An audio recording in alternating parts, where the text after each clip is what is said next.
नमस्कार, मैं हूं गंगा प्रसाद। आप जो मेरे पीछे एक्सप्रेस वे देख रहे हैं वो बुंदेलखंड एक्सप्रेस वे है। ये बुंदेलखंड एक्सप्रेस वे जो है बांदा के पास का मैं दिखा रहा हूं। बांदा से निकलकर ये चित्रकूट की तरफ जाता है और इधर जो मैं पीछे साइड मेरे दिख रहा है वो जाके इटावा में जो कुतरैल गांव है वहां जाके कनेक्ट करेगा। इस चंक को लगभग ये जो चंक है इधर एप्को बना रहा है। इस पूरे बुंदेलखंड एक्सप्रेस वे को 4 कंपनियां बना रही हैं। उसमें से एप्को एक कंपनी है जो बुंदेलखंड के इधर बांदा और चित्रकूट से जीरो से शुरू होता है जो एक्सप्रेस वे, उसको वो शुरू करता है और आगे तक लेकर जाएगा। उसके आगे दूसरी कंपनियां काम करती हैं। एक बात देखिए, इस का जो रोड दिखाई दे रहा है आपको मेरे पीछे, वो रोड लगभग कंप्लीट है, लेकिन इसके जो और सारी चीज़ें हैं, पुल बनाने का काम अभी भी पीछे जारी है। मेरे पीछे देखिए ये पुल दिख रहा है जो एक बनाया जा रहा है, और भी बहुत सारे पुल हैं जिनको बनाने के लिए लगातार काम किया जा रहा है। ये पूरा एक्सप्रेस वे जो है वो 296 किलोमीटर के करीब है और इस एक्सप्रेस वे में 4 लेन का बनाया जा रहा है और 6 लेन को इसको एक्सटेंड किया जा सकता है। मतलब इसको 6 लेन बढ़ाकर किया जा सकता है। जैसे पूर्वांचल एक्सप्रेस वे को आपने देखा होगा कि वो 6 लेन एक्सप्रेस वे है, लेकिन उसको 8 लेन तक किया जा सकता है। इसी तरीके से बुंदेलखंड एक्सप्रेस वे को भी 6 लेन का किया जा सकता है। उसका स्ट्रक्चर जो है वो इसी तरीके से बनाया गया है। मेरे पीछे जो पुल दिखाई दे रहा है जिसको बनाने का काम लगातार जारी है, वो आने वाले समय में लगभग ये कहा जा रहा है कि 15 जनवरी तक इसको कंप्लीट कर दिया जाएगा और 15 जनवरी के बाद इसका हो सकता है कि उद्घाटन होगा।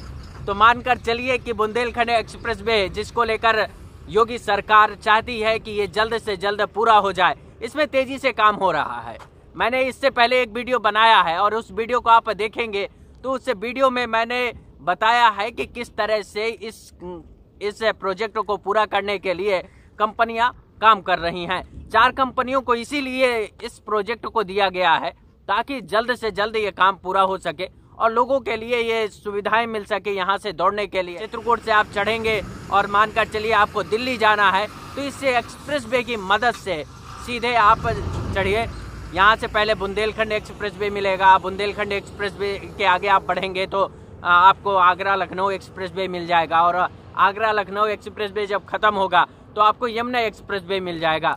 यमुना एक्सप्रेस वे की मदद से आप दिल्ली सीधे पहुंच जाएंगे। तो करीब 700 किलोमीटर, उससे थोड़ा से ज़्यादा है, और उस की मदद से आप सीधे दिल्ली पहुंच सकते हैं।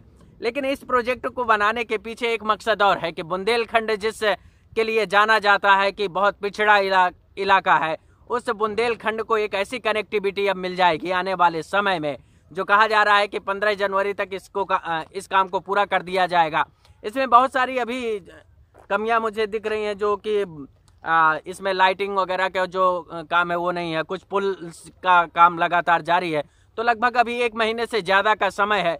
तो मानकर चलिए कि 1 महीने जो समय है उस 1 महीने के अंदर लगभग इस काम को पूरा किया जाएगा। ये 49 किलोमीटर का चंक है एप्को के पास जी। उसमें आप इस चीज़ को देखते हैं, क्वालिटी चेक करते हैं जी। 49 किलोमीटर में कितना लगभग कंप्लीट है जो आपने अप्रूव कर दिया है अभी तक? अभी हमारा कंप्लीट 49 किलोमीटर में 73% हो चुका है कम्प्लीटली। हाँ, 73%। मतलब सड़क बन के कंप्लीट है, उसको अप्रूव आपने कर दिया है कि वो किसी भी तरीके का कोई उसमें नुकसान नहीं होगा। टोटल 73% कम्प्लीटली हो गई है। जो हमारे स्ट्रक्चर के पास में है, बड़ा बड़ा स्ट्रक्चर है, मेजर ब्रिज हुआ, माइनर ब्रिज हुआ, ऐसे बड़े बड़े जो PUP है, LVUP है, इनमें जो जहाँ पे है अभी थोड़ा वो काम होना बाकी है। सब इम्बैगमेंट चल रहा है, बचा अगर 73% आपने काम पूरा कर लिया है तो लगभग बचा 27% में ज्यादातर पुलों का काम बकाया है। मतलब जो बताया गया कि स्ट्रक्चर वाला, उसी में आपको अब देखना है कि वो जैसे ही कंप्लीट होंगे उसके बाद आप आगे उसमें हो जाएगा। तो ये काम लगभग कब तक पूरा हो सकता है? वैसे काम को कंप्लीट करने की कोशिश करना है कि लास्ट दिसंबर का बताया गया है अभी की, लास्ट दिसंबर में इसको ट्रैफिक क्लियर करना है। अच्छा। और लास्ट दिसंबर में वैसे हो जाएगा, हम कोशिश करेंगे, पूरा कोशिश कर रहे हैं उसको कम्प्लीटली बराबर क्वालिटी के साथ ले जाने का। एक चीज मैं पढ़ रहा था, इस एक्सप्रेस वे को जब बन जाए, क्योंकि यह फ्रीवे होगा और फ्रीवे होने का मतलब ये है कि इसमें किसी तरह की और कनेक्टिविटी नहीं मिलेगी। जहाँ जहाँ आप कनेक्ट करने के लिए सुविधाएं देंगे वहीं से आप घुस पाएंगे और वहीं से निकल पाएंगे। जी जी। लेकिन इसमें मान लीजिए कि कोई गाड़ी यहाँ से जा रही है जी, वो खराब होती है या उसका टायर पंचर होता है, तो उसके लिए क्या व्यवस्थाएं होंगी इस एक्सप्रेस वे में? उसके लिए व्यवस्थाएं तो ये क्या है कि आगे रैंप बने हुए हैं, हर जगह 3 लूप हैं हमारे।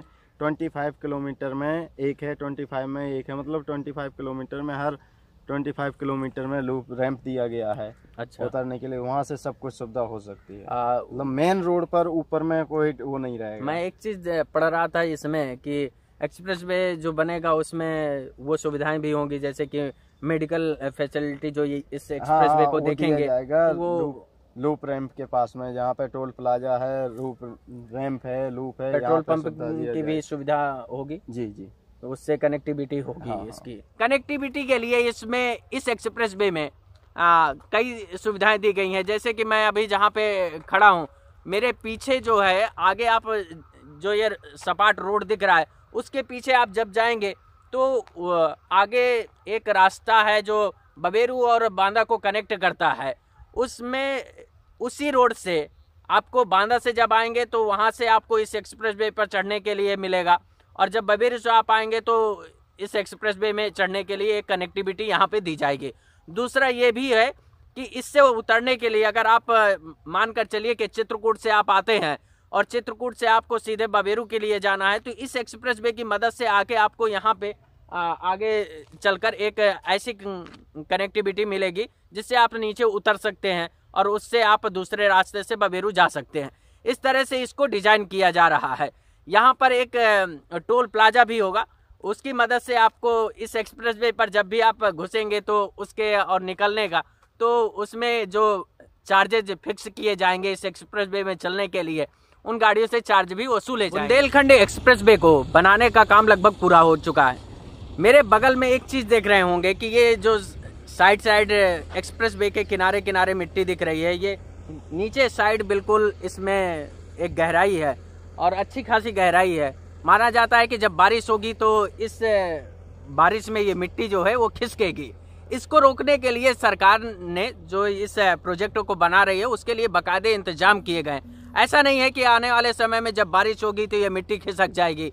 इसके लिए पूरा इंतजाम किया गया है आने वाले इसको रोकने के लिए, ताकि ये एक्सप्रेस वे को किसी तरह का नुकसान ना हो, क्योंकि ये 6 लेन एक्सप्रेस वे बनाया जाएगा आने वाले समय में। हो सकता है जरूरत पड़ने के हिसाब से अगर इस एक्सप्रेस वे पर ट्रैफिक बढ़ता है तो इसको 6 लेन किया जा सकता है, और जब 6 लेन किया जाएगा तो इसी के ऊपर से मिट्टी बढ़ा दी जाएगी। लेकिन इस मिट्टी को अभी जो फिलहाल दिखाई दे रहा है मेरे किनारे पीछे देखेंगे तो एक पूरा लंबा सा वो दिख रहा है, और ये एक अलाइनमेंट बनाया गया है इस तरह से ताकि इसमें पानी आसानी से नीचे जा सके, लेकिन इसकी मिट्टी जो है वो ना कट के नीचे जाए।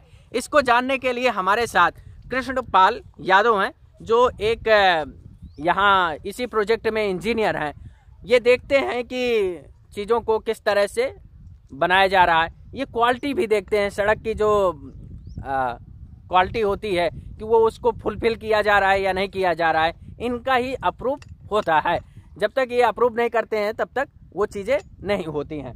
तो कृष्णपाल जी आप बताइए, इसको ये जो आप अभी ये जो मिट्टी है हमारे पीछे दिख रही है, उस मिट्टी को रोकने के लिए किस तरह की चीज़ों का इस्तेमाल किया जाएगा? क्योंकि अभी फिलहाल तो कोई अभी तो सिंपल सी मिट्टी पड़ी हुई है।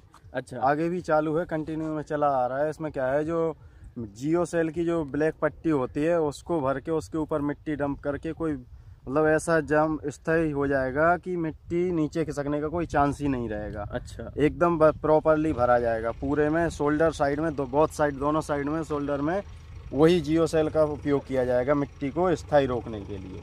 वो आगे खिसकने का कोई चांस नहीं रहेगा। जैसे कि हमारा DBM भी है, कोई भी थिकनेस है, सब बराबर से मेंटेनेंस किया जा रहा है, कंपैक्शन है, प्रॉपरली देखा जा रहा है कि कहीं भी कोई प्रॉब्लम नहीं होनी चाहिए। सबके जैसे सुरक्षा में ही रहना चाहिए। हम देख रहे हैं इधर भी एकदम कंप्लीटली करवा रहे हैं हर जगह, क्योंकि ये फ्रीवे एक तरह से होगा। इस एक्सप्रेसवे पर एक बार आने के बाद आप कहीं दूसरी जगह नहीं जा सकते हैं।